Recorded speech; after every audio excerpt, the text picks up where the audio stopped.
বাড়িতে চিকেন আসার পর বাড়ির সবাই বলেই বসলো একঘেয়েমি চিকেন একদম খাবো না, চলো একটু নতুন কিছু বানানো যাক। ভাবলাম তাই একটু অন্যরকম কিছু বানাই। প্রথমেই কড়াইতে তেল দিয়ে দিলাম, তার মধ্যে শুকনো লঙ্কা, তেজপাতা আর গোটা জিরে ফোড়ন দিয়ে চিকেনগুলো দিয়ে দিলাম। তারপর কসুরি মেথি, লঙ্কার গুঁড়ো আর হলুদ গুঁড়ো দিয়ে চিকেনগুলোকে ভালো করে ভাজতে দিলাম। নুনটা কিন্তু দেবো না, তাহলে চিকেন থেকে জল বেরিয়ে যাবে। এবার পোস্ত, চালমগজ আর শুকনো লঙ্কা নিয়ে তার মধ্যে একটু টমেটো দিয়ে ভালো করে একটা ফাইন পেস্ট করে নিলাম। এদিকে আদা, রসুন আর পেঁয়াজেরও একটা পেস্ট করে নিলাম। তারপর চিকেনগুলো খুব ভালো করে ভাজা হলে আদা, রসুন আর পেঁয়াজের পেস্টটা দিয়ে বেশ কিছুক্ষণ নাড়িয়ে নিয়ে এর মধ্যে একে একে একটু সামান্য চিনি আর দিয়ে দিলাম পরিমাণ মতো নুন।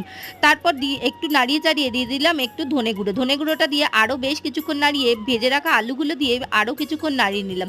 তারপর বেশ কিছুটা যখন কষে যাবে তারপর এর মধ্যে পোস্ত আর টমেটোর যে পেস্টটা বানিয়ে রেখেছি সেটা দিয়ে বেশ ভালো করে কিন্তু কষিয়ে নেবো। আর পোস্ত টমেটোর বাটিটাও কিন্তু একটু ধুয়ে জল দিয়ে দেবো, তাহলে দেখবে যে পোস্তটাও নষ্ট হবে না। তারপর সামান্য একটু জল দিয়ে ফুটতে দেবো চিকেনটা, তাহলে আমাদের গরম গরম নতুন